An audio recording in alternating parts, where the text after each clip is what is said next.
ਚੱਲ ਰਹੀ ਗੁਰਬਾਣੀ ਸ਼ਬਦ ਦੀ ਜੋ ਵਿਚਾਰ ਹੈ,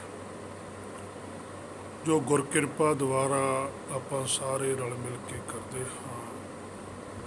ਜਿੰਨੀ ਕੁ ਸੋਝੀ ਗੁਰਬਾਣੀ ਬਖਸ਼ਦੀ ਹੈ, ਉਨੀ ਕੁ ਵਿਚਾਰ ਕੀਤੀ ਜਾਂਦੀ ਹੈ। ਅੱਜ ਦਾ ਜੋ ਸਾਹਿਬ ਦਾ ਫਰਮਾਨ ਹੈ, ਜਿਸ ਦੀ ਵਿਚਾਰ ਆਪਾਂ ਸਾਰੇ ਰਲ ਮਿਲ ਕੇ ਕਰਾਂਗੇ। ਪਾਤਸ਼ਾਹ ਕਹਿੰਦੇ, ਸੋ ਦਰ ਕੇਹਾ ਸੋ ਕਰ ਕੇਹਾ, ਜਿਤ ਬਹਿ ਸਰਬ ਸੰਭਾਲੇ। ਉਹ ਘਰ, ਉਹ ਦਰ ਕਿਹੜਾ ਹੈ ਜਿੱਥੇ ਬੈਠ ਕੇ ਉਹ ਸਾਰਿਆਂ ਦੀ ਸੰਭਾਲ ਕਰਦਾ ਹੈ, ਰੱਖਿਆ ਕਰਦਾ ਹੈ, ਪ੍ਰਤਿਪਾਲਣਾ ਕਰਦਾ ਹੈ। ਸੰਭਾਲੇ ਸ਼ਬਦ ਦਾ ਭਾਵ ਹੈ ਕਿ ਸਮਾਇਆ ਹੋਇਆ। ਸੋ ਸਭ ਕੁਝ ਹੁਕਮ ਦੇ ਅੰਦਰ ਸਮਾਇਆ ਹੋਇਆ। ਭਾਵੇਂ ਅਸੀਂ ਜਿੰਨੀ ਮਰਜ਼ੀ ਮਾਇਆ ਦੀ ਇੱਛਾ ਕਰੀ ਚੱਲੀਏ, ਸੋ ਅਸੀਂ ਆਪਣੀ ਇੱਛਾ ਦੇ ਮੁਤਾਬਕ ਮਾਇਆ ਵੀ ਇਕੱਠੀ ਨਹੀਂ ਕਰ ਸਕਦੇ, ਪ੍ਰਾਪਤ ਨਹੀਂ ਕਰ ਸਕਦੇ। ਜਿੰਨੀ ਕੁ ਉਹਦੀ ਇੱਛਾ ਹੁੰਦੀ ਹੈ, ਉਨੀ ਕੁ ਸਾਨੂੰ ਮਾਇਆ ਵੀ ਦਿੰਦਾ ਹੈ। ਸਾਰਾ ਕੁਛ ਉਸ ਦੀ ਇੱਛਾ ਤੇ ਨਿਰਭਰਤਾ ਹੈ। ਸਾਡੀ ਵੀ ਆਪਣੀ ਇੱਛਾ ਹੁੰਦੀ ਹੈ, ਪਰ ਸਾਡੀ ਇੱਛਾ ਦੇ ਪਿੱਛੇ ਵੀ ਉਹੀ ਖੜਾ ਹੈ। ਉਹ ਕਦੇ ਵੀ ਗੈਰ ਹਾਜ਼ਰ ਨਹੀਂ ਹੁੰਦਾ, ਹਾਜ਼ਰ ਹੀ ਰਹਿੰਦਾ। ਅਸੀਂ ਜੋ ਕੁਝ ਮਰਜ਼ੀ ਸੋਚੀ ਚੱਲੀਏ, ਜੋ ਕੁਝ ਅਸੀਂ ਮਰਜ਼ੀ ਕਰਨਾ ਚਾਹੀਏ, ਹੁੰਦਾ ਉਹੀ ਹੈ ਜੋ ਉਸ ਦੀ ਮਰਜ਼ੀ ਹੈ। ਕਈ ਵਾਰੀ ਸਾਨੂੰ ਐਸਾ ਭਰਮ ਹੋ ਜਾਂਦਾ ਹੈ, ਜੋ ਸਾਡਾ ਭਰਮ ਮਾਇਆ ਵਿੱਚ ਰਹਿਣ ਦੇ ਲਈ ਸਾਨੂੰ ਸਦਾ ਲਈ ਪੱਕੇ ਕਰ ਦਿੰਦਾ ਹੈ ਕਿ ਉਹਦੀ ਇੱਛਾ ਹੁੰਦੀ ਹੈ ਕਿ ਵਸਤੂ ਇਹਨੂੰ ਦੇਣੀ ਹੈ। ਉਸ ਵਸਤੂ ਨੂੰ ਪ੍ਰਾਪਤ ਕਰਨ ਦੀ ਸਾਡੇ ਅੰਦਰ ਵੀ ਦ੍ਰਿੜ ਇੱਛਾ ਹੁੰਦੀ ਹੈ। ਉਹ ਸਾਡੀ ਇੱਛਾ ਪੂਰੀ ਹੋ ਜਾਂਦੀ ਹੈ, ਫਿਰ ਸਾਨੂੰ ਭਰਮ ਹੋ ਜਾਂਦਾ ਹੈ। ਉਸੇ ਤਰ੍ਹਾਂ ਦੀਆਂ ਮਾਇਆ ਦੀਆਂ ਹੋਰ ਇੱਛਾਵਾਂ ਸਾਡੇ ਅੰਦਰੋਂ ਉੱਠਦੀਆਂ ਰਹਿੰਦੀਆਂ ਨੇ। ਫਿਰ ਉਹਨਾਂ ਇੱਛਾਵਾਂ ਨੂੰ ਪੂਰੀਆਂ ਕਰਨ ਵਾਸਤੇ ਸਾਡੇ ਅੰਦਰ ਦ੍ਰਿੜਤਾ ਬਣਦੀ ਰਹਿੰਦੀ ਹੈ, ਪਰ ਉਹ ਇੱਛਾ ਸਾਡੀ ਪੂਰੀ ਨਹੀਂ ਹੁੰਦੀ ਕਿਉਂਕਿ ਉਹ ਨਹੀਂ ਚਾਹੁੰਦਾ। ਫਿਰ ਅਸੀਂ ਵਿਖੋਟ ਗਵਾ ਲੈਂਦੇ। ਇਹੀ ਕਾਰਨ ਹੈ ਭਵਸਾਗਰ ਦੇ ਅੰਦਰ ਰਹਿਣ ਦਾ, ਕਿ ਅਸੀਂ ਉਸ ਇੱਛਾ ਨੂੰ ਪ੍ਰਾਪਤ ਕਰਨ ਵਾਸਤੇ, ਉਸ ਵਸਤੂ ਨੂੰ ਪ੍ਰਾਪਤ ਕਰਨ ਵਾਸਤੇ, ਉਸ ਇੱਛਾ ਨੂੰ ਪੂਰੀ ਕਰਨ ਵਾਸਤੇ ਫਿਰ ਅਸੀਂ ਆਪਣੀ ਮਰਜ਼ੀ ਕਰਦੇ ਹਾਂ। ਐਸਾ ਕੁਛ ਅਸੀਂ ਕਰਦੇ ਹਾਂ ਕਿ ਜਿਹੜਾ ਸਾਨੂੰ ਸਹੀ ਲੱਗਦਾ, ਪਰ ਉਹਦੇ ਪਿੱਛੇ ਹੁਕਮ ਨਹੀਂ ਹੁੰਦਾ। ਬਸ ਇਸ ਗੱਲ ਨੂੰ ਹੀ ਥੋੜ੍ਹਾ ਜਿਹਾ ਸਮਝਣਾ ਪੈਂਦਾ ਕਿ ਆਪਣੀ ਇੱਛਾ ਕੀ ਹੈ ਤੇ ਗੁਰ ਕੀ ਇੱਛਾ ਕੀ ਹੈ, ਆਪਣਾ ਭਾਣਾ ਕੀ ਹੈ, ਗੁਰ ਕਾ ਭਾਣਾ ਕੀ ਹੈ। ਜਿਹਨੂੰ ਇਸ ਗੱਲ ਦੀ ਸੋਝੀ ਆ ਗਈ, ਸਮਝ ਲਓ ਜੀਵਨ ਜਿੱਤ ਗਿਆ।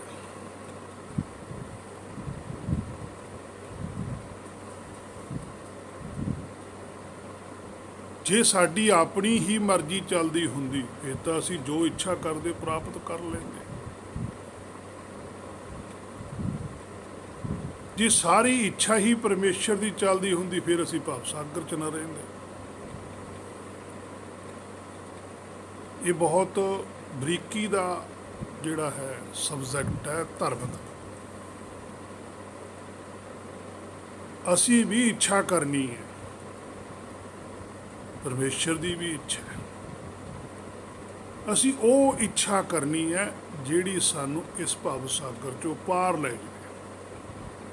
ਭਾਵ ਕਿ ਪਰਮੇਸ਼ਰ ਦੀ ਇੱਛਾ ਦੇ ਨਾਲ ਸਾਡੀ ਇੱਛਾ ਮੇਲ ਖਾਵੇ। ਜੇ ਪਰਮੇਸ਼ਰ ਤਾਂ ਚਾਹੁੰਦਾ ਵੀ ਤੁਸੀਂ ਭਵਸਾਗਰ 'ਚੋਂ ਬਾਹਰ ਆਓ, ਪਰ ਸਾਡੀ ਇੱਛਾ ਨਹੀਂ, ਤਾਂ ਵੀ ਨਹੀਂ ਅਸੀਂ ਜਾ ਸਕਦੇ। ਪਰ ਸਾਡੀ ਇੱਛਾ ਵੀ ਹੋਣੀ ਜ਼ਰੂਰ ਹੈ। ਸੋ ਜੇ ਪਰਮੇਸ਼ਰ ਗੈਰ ਹਾਜ਼ਰ ਹੋਵੇ, ਉਹਦੀ ਦ੍ਰਿਸ਼ਟੀ ਤੋਂ ਸਾਰਾ ਕੁਝ ਪਰੇ ਹੁੰਦਾ ਹੋਵੇ, ਫਿਰ ਤਾਂ ਵਿਅਕਤੀ ਬਹੁਤ ਕੁਝ ਕਰ ਸਕਦਾ। ਉਹ ਸਾਰਿਆਂ ਦੇ ਨਾਲ ਹੈ, ਉਹਦਾ ਹੁਕਮ ਸਾਰਿਆਂ ਦੇ ਅੰਦਰ ਵਰਤਦਾ ਹੈ।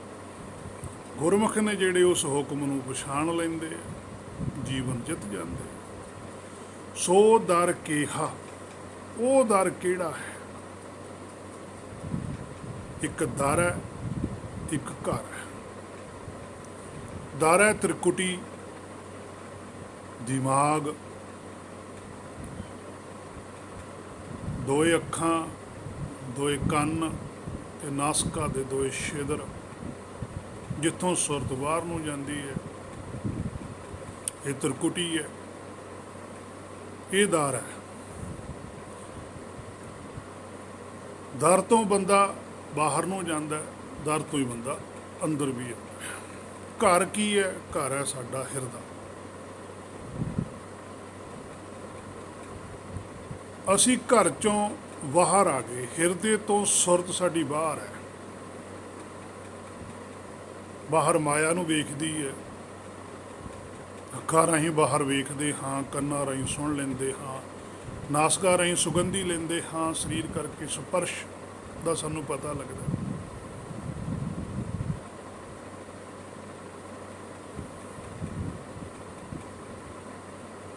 ਘਰ ਹੈ ਹਿਰਦਾ। ਅਸੀਂ ਤ੍ਰਿਕੁਟੀ ਤੋਂ ਸੁਰਤ ਨੂੰ ਹਿਰਦੇ 'ਚ ਲੈ ਕੇ ਜਾਣਾ। ਤ੍ਰਿਕੁਟੀ ਛੂਟਾ ਤਾਂ 10ਵਾਂ ਦੁਆਰ ਖੁੱਲ੍ਹਾ। ਫਿਰ ਜਿਹੜਾ 10ਵਾਂ ਦੁਆਰ ਹੈ ਹਿਰਦਾ, ਜਿਹੜਾ ਉਹ ਖੁੱਲ੍ਹਦਾ ਜਦੋਂ ਸੁਰਤ ਤ੍ਰਿਕੁਟੀ ਨੂੰ ਛੱਡਦੀ ਹੈ। ਜਿੰਨਾ ਚਿਰ ਸੁਰਤ ਤ੍ਰਿਕੁਟੀ ਨਾਲ ਜੁੜੀ ਰਹਿੰਦੀ ਹੈ, ਉਨਾ ਚਿਰ 10ਵਾਂ ਦੁਆਰ ਨਹੀਂ ਖੁੱਲ੍ਹਦਾ।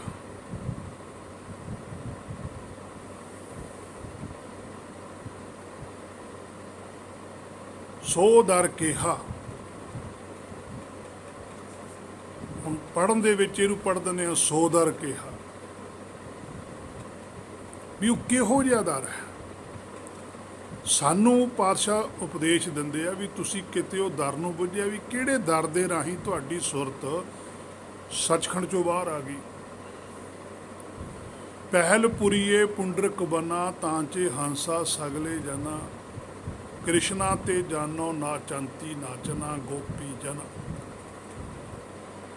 ਕਿ ਜਦੋਂ ਤੁਸੀਂ ਪਹਿਲ ਪੁਰੀਏ ਪੁੰਡਰਕ ਬਨਾ, ਸਾਰੇ ਇੱਕੋ ਜਿਹੀ ਸੀ, ਸ਼ੁੱਧ ਸਰੂਪ ਸੀ, ਫਿਰ ਬਾਹਰ ਕਿਉਂ ਆ ਗਏ? ਬਾਹਰ ਆਉਣ ਦਾ ਕਾਰਨ ਕੀ ਬਣ ਗਿਆ? ਉਹੀ ਸਾਡੀ ਇੱਛਾ ਹੈ, ਉਹੀ ਸਾਡਾ ਭਰਮ ਹੈ। ਕ੍ਰਿਸ਼ਨਾ ਤੇ ਉੱਥੇ ਮਨ ਕ੍ਰਿਸ਼ਨਾ ਕਾਲਾ ਪੈਦਾ ਹੋ ਗਿਆ। ਹੁਣ ਅਸੀਂ ਉਸੇ ਮਨ ਨੂੰ ਜਾਣਨਾ, ਉਸੇ ਇੱਛਾ ਨੂੰ ਜਾਣਨਾ ਵੀ ਆਹ ਇੱਛਾ ਨੇ ਸਾਨੂੰ ਬਾਹਰ ਕੱਢਿਆ। ਜਿਹੜੀ ਇੱਛਾ ਨੇ ਸਾਨੂੰ ਬਾਹਰ ਕੱਢਿਆ, ਅਸੀਂ ਉਹ ਇੱਛਾ ਹੀ ਛੱਡ ਦੇਣੀ, ਉਹ ਇੱਛਾ ਹੀ ਅਸੀਂ ਆਪਣੇ ਅੰਦਰੋਂ ਕੱਢਣੀ।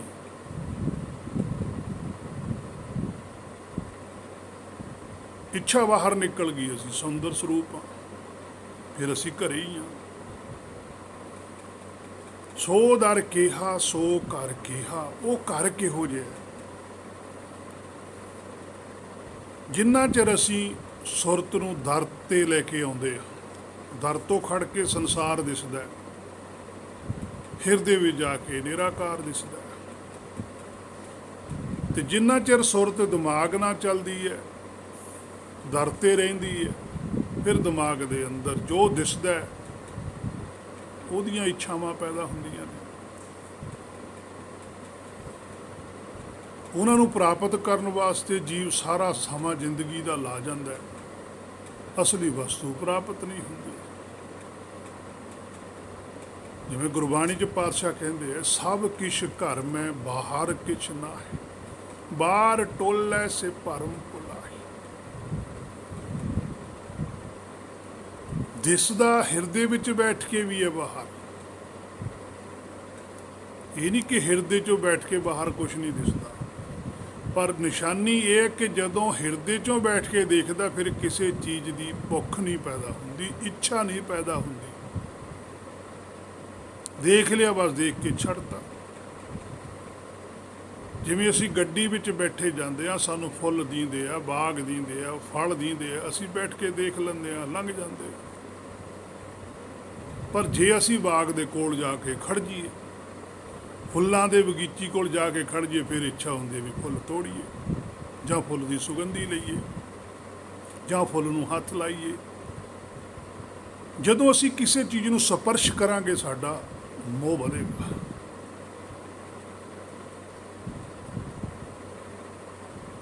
ਇਹ ਦਰ ਹੈ। ਤੇ ਜਿਹੜੇ ਘਰ 'ਚ ਰਹਿੰਦੇ ਆ, ਉਹ ਦੇਖਦੇ ਸਭ ਕੁਛ ਆ, ਉਹ ਹੱਥ ਹੀ ਨਹੀਂ ਲਾਉਂਦੇ ਕਿਸੇ ਨੂੰ। ਤਾਂ ਹੀ ਗੁਰਬਾਣੀ 'ਚ ਹੈ ਨਾ, ਹੱਥ ਨਾ ਲਾਈ ਕੁਸੁੰਬੜ ਹੈ ਜਲ ਜਾਸੀ ਢੋਲਾ। ਹੱਥ ਕੀ ਹੈ? ਸੋਚ, ਸੁਰਤ, ਇੱਛਾ, ਕਿ ਇਹ ਨਾ ਕਿਸੇ ਚੀਜ਼ ਨਾਲ ਜੋੜ ਲਈ।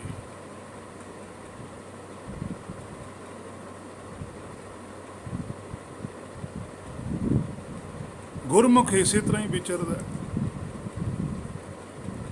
ਸੋ ਜਦੋਂ ਸੁਰਤ ਤ੍ਰਿਕੁਟੀ 'ਚ ਰਹਿੰਦੀ ਹੈ, ਪਿੱਛੇ ਦਿਮਾਗ ਹੈ ਜਿਹੜਾ ਉਹ ਕੰਮ ਕਰਦਾ। ਕਰਦੀ ਦਾ ਕੰਮ ਸੁਰਤ ਹੀ ਹੈ, ਦਿਮਾਗ ਦੇ ਥਰੂ ਕਰਦੀ ਹੈ। ਫਿਰ ਸੁਰਤ ਸੰਸਾਰ 'ਚ ਫਸੀ ਰਹਿੰਦੀ ਹੈ। ਸੋ ਜਿਹੜੇ ਗੁਰਮੁਖ ਨੇ, ਉਹ ਹਿਰਦੇ 'ਚੋਂ ਬੈਠ ਕੇ ਕੰਮ ਲੈਂਦੇ ਆ। ਰਹਿੰਦੇ ਉਹ ਵੀ ਸੰਸਾਰ 'ਚ ਹੈ। ਜਦੋਂ ਉਹ ਕਿਸੇ ਨੂੰ ਮਾਇਆ ਦੇ ਵਿੱਚ ਉਪਦੇਸ਼ ਦਿੰਦੇ ਆ, ਤਾਂ ਦਿਮਾਗ ਤੋਂ ਕੰਮ ਲੈਂਦੇ ਆ। ਇਸੇ ਕਰਕੇ ਉਹਨਾਂ ਦਾ ਜਿਹੜਾ ਦਿਮਾਗ ਹੈ, ਉਹਨਾਂ ਦੇ ਵਸ 'ਚ ਰਹਿੰਦਾ ਹੈ, ਮਨ ਵਸ 'ਚ ਰਹਿੰਦਾ ਹੈ। ਸਾਡਾ ਮਨ ਵਸ 'ਚ ਨਹੀਂ ਰਹਿੰਦਾ। ਜਦੋਂ ਅਸੀਂ ਦਿਲ ਤੋਂ ਕੰਮ ਲਵਾਂਗੇ, ਹਿਰਦੇ 'ਚੋਂ ਕੰਮ ਲਵਾਂਗੇ, ਘਰੇ ਬੈਠਾਂਗੇ, ਤਾਂ ਸਾਡੇ ਅੰਦਰ ਪ੍ਰੇਮ ਪੈਦਾ ਹੋਵੇਗਾ। ਜਦੋਂ ਅਸੀਂ ਤ੍ਰਿਕੁਟੀ ਨਾਲ ਜੋੜਾਂਗੇ, ਸਾਡੇ ਅੰਦਰ ਸ਼ੈਤਾਨੀ ਪੈਦਾ ਹੋਵੇਗੀ। ਸੋ ਜਿਹੜਾ ਗੁਰਮੁਖ ਹੈ, ਉਹ ਹਿਰਦੇ 'ਚ ਬੈਠਦਾ, ਉਸ ਹੁਕਮ ਦੇ ਅਨੁਸਾਰ ਚੱਲਦਾ, ਜਿਹੜਾ ਸਾਰਿਆਂ ਨੂੰ ਸੰਭਾਲ ਰਿਹਾ। ਉਹ ਫਿਰ ਕੋਈ ਵੀ ਐਸੀ ਵਸਤੂ ਆਪਣੇ ਹਿਰਦੇ ਦੇ ਅੰਦਰ ਨਹੀਂ ਲੈ ਕੇ ਆਉਂਦਾ। ਜਿਵੇਂ ਆਪਾਂ ਨੇ ਕੱਲ੍ਹ ਵੀ ਬਚਨ ਪੜ੍ਹਿਆ ਸੀ, ਜੇ ਕੋ ਆਖੈ ਬੋਲ ਵਿਗਾੜ, ਉਹ ਬੋਲ ਵਿਗਾੜ ਨਹੀਂ ਕਰਦਾ ਹੈਗਾ। ਉਹ ਜੋ ਹਿਰਦੇ 'ਚੋਂ ਬੈਠਾ ਹੁਕਮ ਆ ਰਿਹਾ, ਬੋਲ ਰਿਹਾ, ਬਸ ਉਹਨੂੰ ਹੀ ਸਵੀਕਾਰ ਕਰਦਾ। ਉਹ ਬਾਹਰਲੇ ਬੋਲਾਂ ਨੂੰ ਆਪਣੇ ਹਿਰਦੇ 'ਚ ਨਹੀਂ ਲੈ ਕੇ ਜਾਂਦਾ। ਉਹ ਖਰੀ ਵਸਤੂ ਹਿਰਦੇ 'ਚ ਰੱਖਦਾ। ਜੋ ਹਿਰਦੇ 'ਚੋਂ ਬੈਠਾ, ਉਹਦਾ ਮਾਲਿਕ ਹੈ, ਹੁਕਮ ਦਿੰਦਾ ਕਿ ਬਾਹਰੋਂ ਆਹੀ ਵਸਤੂ ਲੈ ਕੇ ਆਉਣੀ, ਉਹ ਉਹੀ ਵਸਤੂ ਲੈ ਕੇ ਆਉਂਦਾ। ਦੂਜੀ ਵਸਤੂ ਨਹੀਂ ਲੈ ਕੇ ਆਉਂਦਾ, ਸ਼ੁੱਧ ਵਸਤੂ ਲੈ ਕੇ ਆਉਂਦਾ। ਇਸੇ ਕਰਕੇ ਗੁਰਬਾਣੀ ਦੇ ਅੰਦਰ ਪਾਤਸ਼ਾਹ ਨੇ ਲਿਖਿਆ, ਵਸੀ ਰੱਬ ਹਿਆਲੀ, ਕਿ ਉਹ ਹਿਰਦੇ ਦੇ ਅੰਦਰ ਬੈਠਾ ਹੈ। ਜਿਹੜਾ ਸਾਡਾ ਮੂਲ ਹੈ, ਉਹਨੂੰ ਹੁਕਮ ਸੰਪਰਕ ਦੇ ਵਿੱਚ ਰਹਿੰਦਾ ਹੈ, ਉਹਦੇ ਨਾਲ ਉਹਦਾ ਪਰਸਨ ਹੁੰਦਾ ਰਹਿੰਦਾ, ਉਹੀ ਸਮਾਉਣਾ। ਸੋ ਦਰ ਕਿਹਾ, ਸੋ ਕਰ ਕਿਹਾ। ਜਦੋਂ ਅਸੀਂ ਸੋ ਨੂੰ ਜਾਣਨਾ, ਹੁਕਮ ਨੂੰ ਜਾਣਨਾ ਚਾਹੁੰਦੇ ਹਾਂ, ਤਾਂ ਜਿਹੜਾ ਦਰ ਹੈ, ਉਹ ਤੋਂ ਅੰਦਰ ਜਾਣਾ ਪਊਗਾ, ਵਾਪਸ ਆਪਣੇ ਘਰੇ ਜਾਣਾ ਪਊਗਾ। ਤੇ ਜਦੋਂ ਅਸੀਂ ਘਰ ਵਿੱਚ ਜਾਵਾਂਗੇ, ਉੱਥੇ ਉਹ ਬੈਠਾ ਹੈ, ਫਿਰ ਸਾਨੂੰ ਉਹਦੀ ਸੋਝੀ ਆਵੇਗੀ। ਸੋ ਦਰ ਕਿਹਾ, ਸੋ ਕਰ ਕਿਹਾ, ਜਿਤ ਵਹਿ ਸਰਬ ਸੰਭਾਲੇ, ਵਾਜੇ ਨਾਦ ਅਨੇਕ ਅਸੰਖਾ, ਕੀਤੇ ਬਾਵਣ ਹਾਰੇ। ਹੁਣ ਸਾਰੇ ਹੀ ਜੀਵ ਜੰਤ ਬੋਲਦੇ ਹਨ, ਸਾਰੇ ਆਵਾਜ਼ਾਂ ਕੱਢਦੇ ਹਨ, ਨਾਦ ਕੱਢਦੇ ਹਨ, ਗਲਾ ਉਹਨਾਂ ਦਾ ਸ਼ੰਖ ਹੈ। ਤੇ ਕੀਤੇ ਹੀ ਵਜਾਉਣ ਵਾਲੇ ਹਨ। ਬੋਲਦੀ ਕੀੜੀ ਵੀ ਹੈ, ਬੋਲਦੇ ਪੌਦੇ ਵੀ ਨੇ, ਦਰਖਤ ਵੀ ਨੇ। ਹਾਂ, ਸਾਡੇ ਕੰਨਾਂ ਨੂੰ ਨਹੀਂ ਸੁਣਦੇ,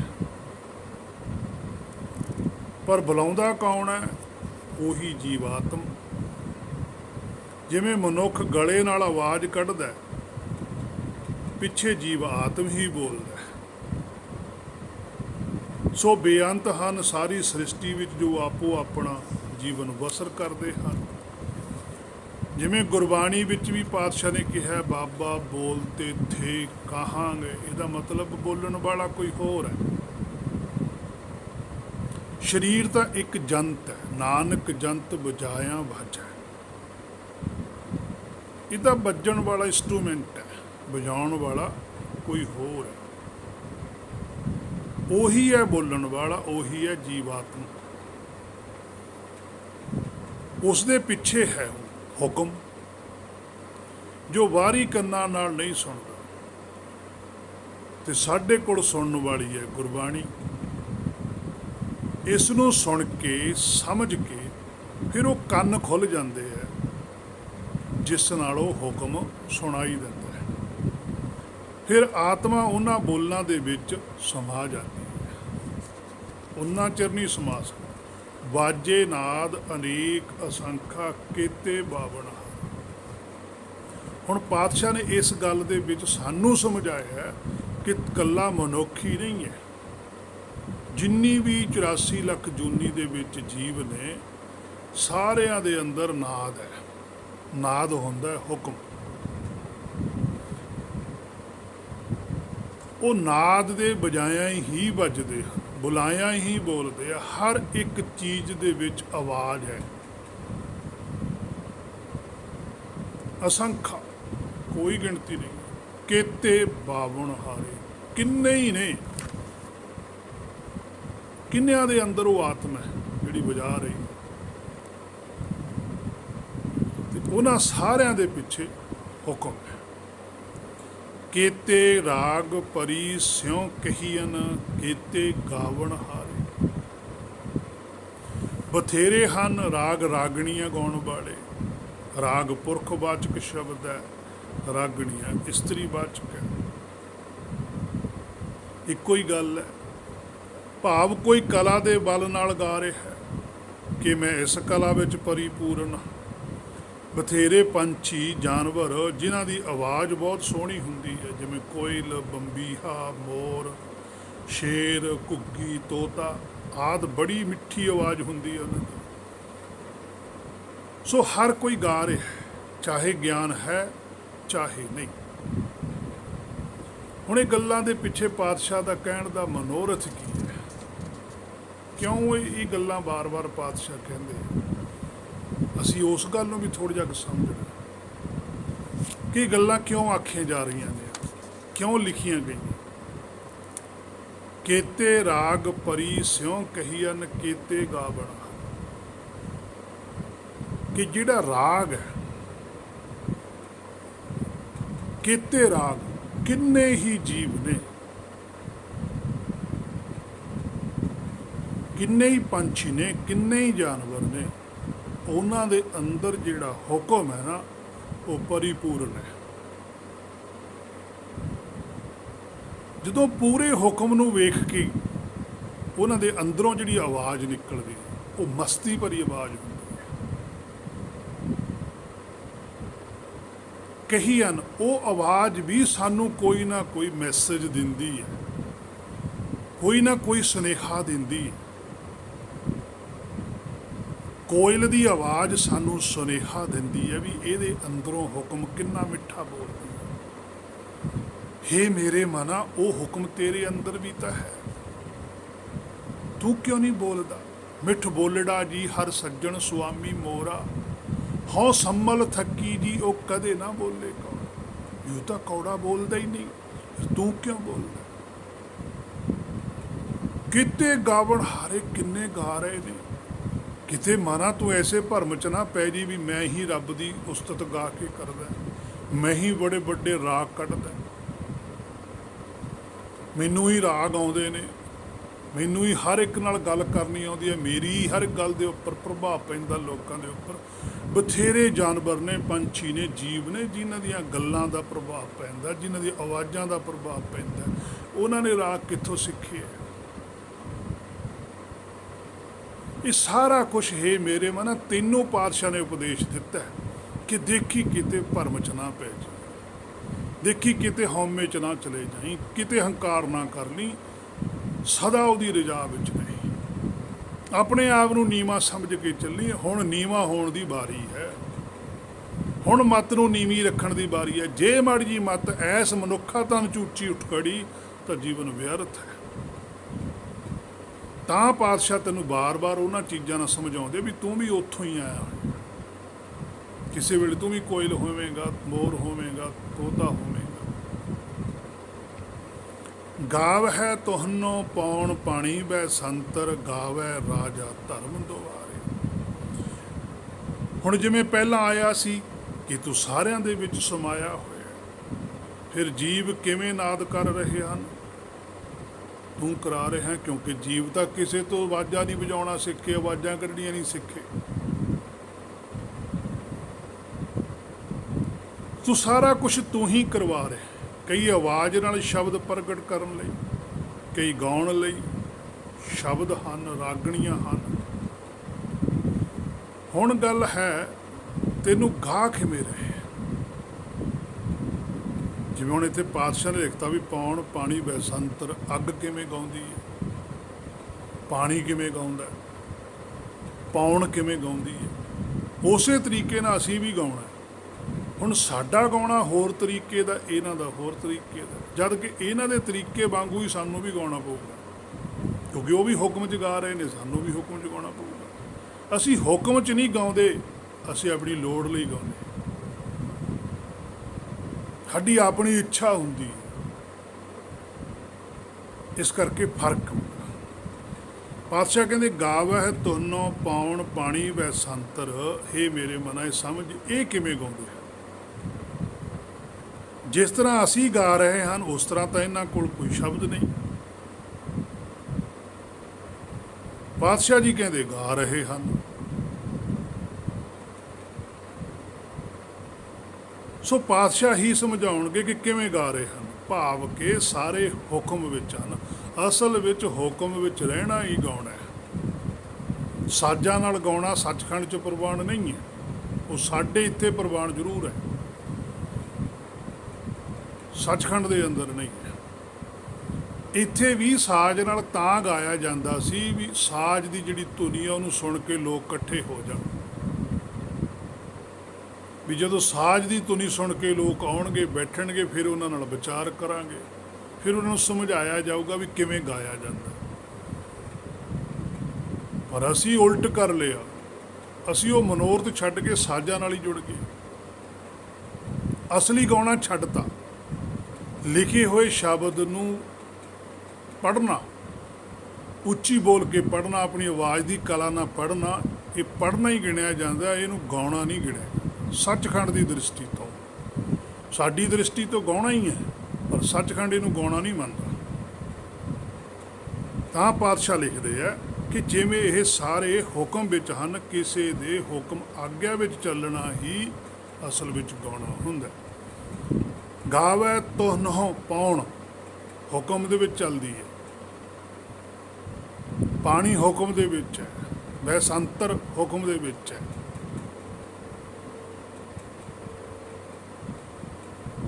ਇਹ ਤਾਂ ਆਪੋ ਆਪਣੀ ਜੂਨੀ ਚੋਂ ਅਗਲੀ ਜੂਨੀ ਤੱਕ ਪਹੁੰਚ ਜਾਂਦੇ ਹਨ ਜਿਹੜੇ ਗਾਉਂਦੇ ਨੇ। ਜਿਵੇਂ ਪਾਤਸ਼ਾਹ ਕਹਿੰਦੇ ਗੁਣ ਗਾਵ ਤੇਰੀ ਉੱਤਰ ਸਮੈਲ, ਬਿਨ ਸਜਾਏ ਹਮੈ ਬਿਖ ਪੈਲ। ਜਿਵੇਂ ਅਸੀਂ ਵੀ ਕਈ ਵਾਰੀ ਆਖ ਦਿੰਦੇ ਹਾਂ ਕਿ ਫਲਾਨਾ ਬੰਦਾ ਦਾ ਫਲਾਨੇ ਦੇ ਬੜੇ ਗੁਣ ਗਾਉਂਦਾ, ਸੋ ਉਹਦੇ ਗੁਣ ਕਿਵੇਂ ਗਾਉਂਦਾ? ਹੁਣ ਉਹਦਾ ਉੱਚੀ ਉੱਚੀ ਉਹਦੀ ਆਵਾਜ਼ਾਂ ਕੱਢ ਕੇ ਤਾਂ ਨਹੀਂ ਉਹਦੇ ਗੁਣ ਗਾਉਂਦਾ, ਭਾਵ ਕਿ ਉਹ ਜਿਵੇਂ ਕਹਿੰਦਾ ਉਹਦੀ ਉਹ ਗੱਲ ਮੰਨੀ ਜਾਂਦਾ। ਇਸੇ ਤਰ੍ਹਾਂ ਗੁਰਮੁਖ ਉਹਦੇ ਭਾਣੇ ਵਿੱਚ ਰਹਿੰਦਾ, ਉਹਦੇ ਭਾਣੇ ਵਿੱਚ ਰਹਿਣਾ ਹੀ ਗਾਉਣਾ ਹੈ, ਗੁਰਬਾਣੀ ਮੁਤਾਬਕ, ਬਸ ਸੱਚਖੰਡ ਮੁਤਾਬਕ।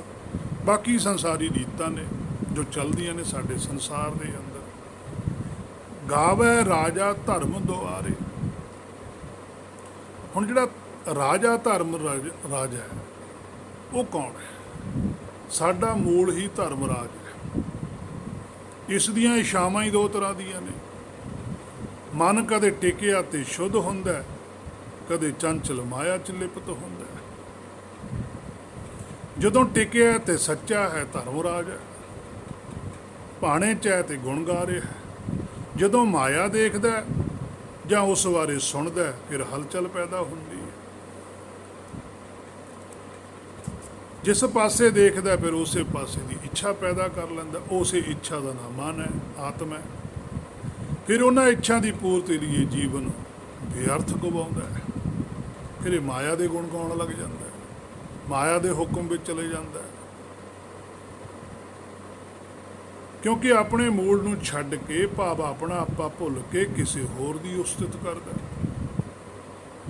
ਮਾਇਆ ਦੀ ਪੂਰਤੀ ਲਈ ਜਾਂ ਨਿੰਦਿਆ ਕਰਦਾ ਹੈ, ਜਾਂ ਫਿਰ ਈਰਖਾ ਵਸ ਹੋ ਕੇ ਆਪਣਾ ਜੀਵਨ ਬੇਅਰਥ ਕਰਦਾ ਹੈ। ਜਦੋਂ ਕਿ ਇਹ ਦੋਨੇ ਚੀਜ਼ਾਂ ਇਹਦੇ ਲਈ ਘਾਤਕ ਨੇ, ਕਿਉਂਕਿ ਦੋਨਾਂ ਦੇ ਵਿੱਚ ਹੀ ਆਪਣਾ ਆਪਾ ਭੁੱਲਦਾ ਹੈ। ਸੋ ਹੇ ਮੇਰੇ ਮਨਾਂ, ਗੁਰਬਾਣੀ ਮਨਾ ਕਰਦੀ ਹੈ ਇਹਨਾਂ ਦੋਨੇ ਗੱਲਾਂ ਤੋਂ, ਕਿ ਨਾ ਕਿਸੇ ਦੀ ਨਿੰਦਿਆ ਕਰਨੀ ਹੈ ਤੇ ਨਾ ਕਿਸੇ ਦੀ ਉਸਤਤ ਕਰਨੀ ਹੈ। ਗੁਰਬਾਣੀ ਤਾਂ ਦੋਨੇ ਗੱਲਾਂ ਤੋਂ ਮਨਾ ਕਰਦੀ ਹੈ, ਪਰ ਸਾਡੇ ਕੀ ਕੀਤਾ ਜਾਂਦਾ? ਸਾਡੇ ਨਿੰਦਿਆ ਤੋਂ ਤਾਂ ਮਨਾ ਕਰਦੇ ਆ, ਉਸਤਤ ਨੂੰ ਕਹਿੰਦੇ ਕਰੋ। ਗੁਰਬਾਣੀ ਕਹਿੰਦੀ ਹੈ ਉਸਤਤ ਨਿੰਦਾ ਦੋ ਬਵਰਜਤ ਤਜੋ ਮਾਨ ਅਭਿਮਾਨਾ। ਜੇ ਕਿਸੇ ਦੀ ਉਸਤਤ ਕਰੋਗੇ ਤਾਂ ਆਪਣੀ ਉਸਤਤ ਕਰਾਉਣ ਦੀ ਇੱਛਾ ਅੰਦਰ ਹੋਊਗੀ ਹੋ। ਜੇ ਕਿਸੇ ਦੀ ਨਿੰਦਿਆ ਕਰੋਗੇ ਤਾਂ ਆਪਣੀ ਨਿੰਦਿਆ ਦਾ ਵੀ ਪੈ ਹੋਊਗਾ। ਐਵੇਂ ਨਹੀਂ ਹੋ ਸਕਦਾ। ਹੁਣ ਦੋਨਾਂ ਤੋਂ ਬਿਨਾਂ ਜਿਹੜਾ ਕੁਛ ਹੈ ਉਹ ਹੈ ਅਸਲ ਵਿੱਚ ਹੁਕਮੀ ਬੰਦਾ, ਉਹ ਹੈ ਬਾਣੇ ਵਿੱਚ ਰਹਿਣ ਵਾਲਾ, ਜਿਹੜਾ ਨਾ ਕਿਸੇ ਦੀ ਨਿੰਦਿਆ ਕਰੇ ਨਾ ਕਿਸੇ ਦੀ ਉਸਤਤ ਕਰੇ। ਪਰ ਐਸਾ ਵਿਅਕਤੀ ਹੋਣਾ ਮੁਸ਼ਕਲ ਹੈ। ਜਾਂ ਤਾਂ ਅਸੀਂ ਕਿਸੇ ਦੀ ਨਿੰਦਿਆ ਕਰਾਂਗੇ ਜਾਂ ਕਿਸੇ ਦੀ ਉਸਤਤ ਕਰਾਂਗੇ। ਦੋ ਗੱਲਾਂ ਤਾਂ ਸਾਨੂੰ ਕਰਨੀਆਂ ਪੈਣਗੀਆਂ, ਪਰ ਇਹਨਾਂ ਦੋਨਾਂ ਨੂੰ ਕੋਈ ਛੱਡ ਦੇਵੇ। ਜੋ ਨਰ ਦੁੱਖ ਮੈਂ ਦੁੱਖ ਨਹੀਂ ਮਾਨੈ, ਸੁੱਖ ਸ੍ਰੇ ਅਰ ਭੈ ਨਹੀਂ ਜਾਕੈ, ਕੰਚਨ ਵਾਟੀ ਮਾਨਾ। ਇਸ ਤਰ੍ਹਾਂ ਦਾ ਕੋਈ ਜੀਵ ਹੋਵੇ, ਉਹਨੂੰ ਕਹਿੰਦੇ ਆ ਸੱਚਖੰਡ ਵਾਲੇ ਵੀ ਇਹ ਸਾਡਾ ਹੈ, ਇਹ ਭਗਤ ਹੈ। ਇਦੋਂ ਥੱਲੇ ਨਹੀਂ ਕਹਿੰਦੇ। ਅਸੀਂ ਜਿਹਨੂੰ ਮਰਜ਼ੀ ਮੰਨੀ ਚੱਲੀਏ, ਸਾਡੇ ਤੇ ਚੋਰਾਂ ਨੂੰ ਵੀ ਮਹਾਂਪੁਰਖ ਕਹੀ ਜਾਂਦੇ। ਸਾਡੇ ਕੋਲ ਸਾਰਾ ਕੁਝ ਹੀ ਚੱਲਦਾ, ਪਰ ਸੱਚਖੰਡ 'ਚ ਨਹੀਂ ਚੱਲਦਾ। ਉੱਥੇ ਸੱਚੋ ਹੀ ਸੱਚ ਨਿਬੜਿਆ। ਸੋ ਪਾਤਸ਼ਾਹ ਕਹਿੰਦੇ ਦੋ ਬਵਰਜਤ ਨੇ, ਇਸ ਕਰਕੇ ਆਖਿਆ ਕਿ ਰਾਜਾ ਧਰਮ ਦੁਆਰੇ ਗਾਵੈ, ਰਾਜਾ ਧਰਮ ਦੁਆਰੇ। ਜਿਹੜਾ ਰਾਜਾ ਧਰਮ ਰਾਜ ਹੈ ਉਹ ਸੱਚ ਦੇ ਦੁਆਰਾ ਹੀ ਗਾਉਂਦਾ ਹੈ, ਉਹ ਦੂਜੀ ਚੀਜ਼ ਨਹੀਂ ਗਾਉਂਦਾ। ਉਹਦਾ ਸੱਚ ਬੋਲਣਾ ਹੀ ਗਾਉਣਾ ਹੈ। ਦੁਆਰੇ ਤੇ ਹੀ ਖੜਦਾ ਉਹ ਬਾਹਰ ਨਹੀਂ ਜਾਂਦਾ, ਉੱਥੋਂ ਖੜ ਕੇ ਹੀ ਫਰਮਾਨ ਦਿੰਦਾ। ਉਹਨੂੰ ਪਤਾ ਹੈ ਵੀ ਜੇ ਮੇਰੀ ਸੁਰਤ ਬਾਹਰ ਮੜ ਜੀ ਵੀ ਚਲੇ ਗਈ ਤਾਂ ਮੈਂ ਫਸ ਜਾਣਾ, ਕਿਉਂਕਿ ਜਦੋਂ ਸੁਰਤ ਮੇਰੀ ਮਾਇਆ ਦੇ ਵਿੱਚ ਆਊਗੀ ਮੈਂ ਕਿਸੇ ਨਾ ਕਿਸੇ ਨਾਲ ਮੋਹ ਕਰੂੰਗਾ ਜਾਂ ਮੈਂ ਕਿਸੇ ਤੇ ਈਰਖਾ ਕਰੂੰਗਾ।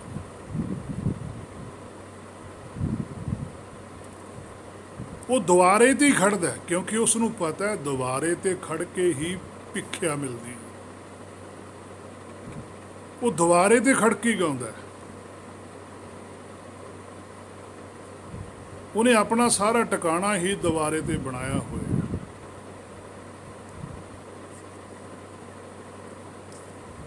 ਪਰ ਜਦੋਂ ਉਸ ਨੂੰ ਉਹ ਭੀਖ ਮਿਲ ਜਾਂਦੀ ਹੈ, ਵਸਤੂ ਮਿਲ ਜਾਂਦੀ ਹੈ, ਜਦੋਂ ਨਾਮ ਮਿਲ ਜਾਂਦਾ, ਤੁਰਕੀ ਬਾਣੀ ਹਿਰਦੇ 'ਚ ਪ੍ਰਗਟ ਆ ਜਾਂਦੀ ਹੈ, ਫਿਰ ਉਹ ਘਰ ਦਾ ਮਾਲਕ ਬਣ ਜਾਂਦਾ ਹੈ। ਇਹ ਸਭ ਤੋਂ ਵੱਡੀ ਵਿਲੱਖਣਤਾ ਦੀ ਗੱਲ ਹੈ। ਸੰਸਾਰ 'ਚ ਇਸ ਤਰ੍ਹਾਂ ਨਹੀਂ ਹੁੰਦਾ। ਸੰਸਾਰ ਜਦੋਂ ਤੁਸੀਂ ਕਿਸੇ ਨੂੰ ਭੀਖ ਦਿਓਗੇ ਤਾਂ ਉਹ ਭਿਖਾਰੀ ਦਾ ਭਿਖਾਰੀ ਹੋ ਰਹੂਗਾ, ਉਹ ਮਾਲਕ ਨਹੀਂ ਬਣਦਾ ਉਸੇ ਘਰ ਦਾ। ਪਰ ਸੱਚਖੰਡ ਦਾ ਇਹ ਰੂਲ ਹੈ ਕਿ ਜਿਸ ਜੀਵਾਤ ਨੇ ਸੱਚਖੰਡ ਤੋਂ ਨਾਮ ਪ੍ਰਾਪਤ ਕਰ ਲਿਆ, ਉਹ ਜੀਵ ਫਿਰ ਮੰਗਤਾ ਨਹੀਂ ਰਹਿੰਦਾ, ਉਹ ਖੁਦ ਘਰ ਦਾ ਮਾਲਕ ਬਣ ਜਾਂਦਾ।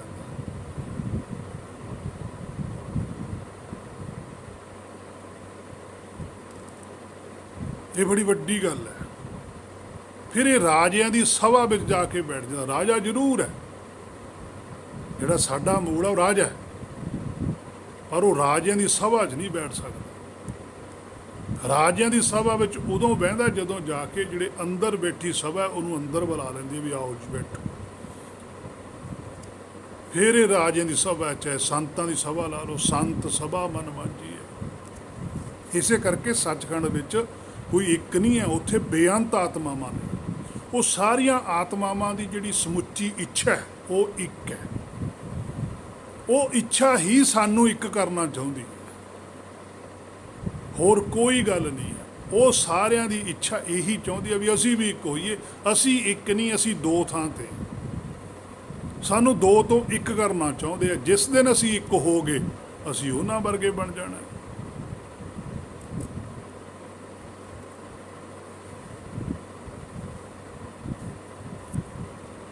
ਪਰ ਜਦੋਂ ਇਹ ਰਾਜਾ ਇੱਕ ਹੋ ਜਾਂਦਾ ਹੈ, ਫਿਰ ਇਹ ਜਦੋਂ ਅੰਦਰ ਚਲੇ ਜਾਂਦਾ ਹੈ ਘਰ ਦੇ ਅੰਦਰ, ਫਿਰ ਇਹ ਸੱਚ ਬੋਲਦਾ ਹੈ, ਫਿਰ ਇਹਨੂੰ ਸੱਚ ਬੋਲਣਾ ਹੀ ਪੈਂਦਾ ਹੈ। ਫਿਰ ਸੰਸਾਰ ਦੀ ਪਰਵਾਹ ਛੱਡਣੀ ਪੈਂਦੀ ਹੈ। ਹੀਰਾ ਹਾਥ ਚੜਿਓ ਨਿਰਮੋਲਕ, ਛੂਟ ਗਈ ਸੰਸਾਰੀ। ਫਿਰ ਸੰਸਾਰੀ ਛੁੱਟ ਜਾਂਦੀ ਹੈ। ਫਿਰ ਇਹ ਨਿਰਾਕਾਰ ਬਣ ਕੇ ਆਪਣੇ ਹਿਰਦੇ ਦੇ ਅੰਦਰ ਸਦਾ ਲਈ ਸਮਾਇਆ ਰਹਿੰਦਾ ਹੈ। ਸੋ ਗਾਵੈ ਰਾਜਾ ਧਰਮ ਦੁਆਰੇ। ਪਤਾ ਨਹੀਂ ਕਿੰਨੇ ਕੁ ਰਾਜੇ ਨੇ ਸੱਚਖੰਡ ਦੇ ਅੰਦਰ ਬੈਠੇ, ਸਾਰੇ ਹੀ ਗਾਉਂਦੇ ਆ। ਕੀ ਗਾਉਂਦੇ ਆ? ਸੱਚ ਬੋਲਦੇ ਆ। ਉਹਨਾਂ ਦਾ ਸੱਚ ਬੋਲਿਆ ਹੋਇਆ ਹੀ ਇਸ ਭਵ ਸਾਗਰ ਦੇ ਅੰਦਰ ਜਿਹਨੂੰ ਸੁਣ ਜਾਂਦਾ, ਜਿਹੜਾ ਵੀ ਆਪਣਾ ਸੁਰਤ ਉਸ ਸੱਚ ਨਾਲ ਜੋੜ ਲੈਂਦਾ, ਉਹਦਾ ਉਸੇ ਵੇਲੇ ਇੱਥੋਂ ਬੰਦ ਖਲਾਸੀ ਹੋ ਜਾਂਦੀ ਹੈ। ਬੰਦ ਖਲਾਸੀ ਭਾਣੇ ਹੋਏ, ਉਹ ਭਾਣੇ ਵਿੱਚ ਚਲੇ ਜਾਂਦਾ, ਭਵ ਸਾਗਰ ਵਿੱਚੋਂ ਖਹਿੜਾ ਛੁੱਟ ਜਾਂਦਾ। ਸੋ ਇੱਥੋਂ ਤੱਕ ਇਹ ਅੱਜ ਦੀ ਵਿਚਾਰ ਸੀ ਜੋ ਗੁਰ ਕਿਰਪਾ ਦੁਆਰਾ ਕੀਤੀ ਗਈ ਹੈ। ਅਗਲੀ ਵਿਚਾਰ ਜੇ ਗੁਰ ਨੇ ਚਾਹਿਆ ਫਿਰ ਕੀਤੀ ਜਾਵੇਗੀ। ਹੋਈਆਂ ਬੇਅੰਤ ਭੁੱਲਾਂ ਦੀ ਖਿਮਾ। ਵਾਹਿਗੁਰੂ ਜੀ ਕਾ ਖਾਲਸਾ, ਵਾਹਿਗੁਰੂ ਜੀ ਕੀ ਫਤਿਹ।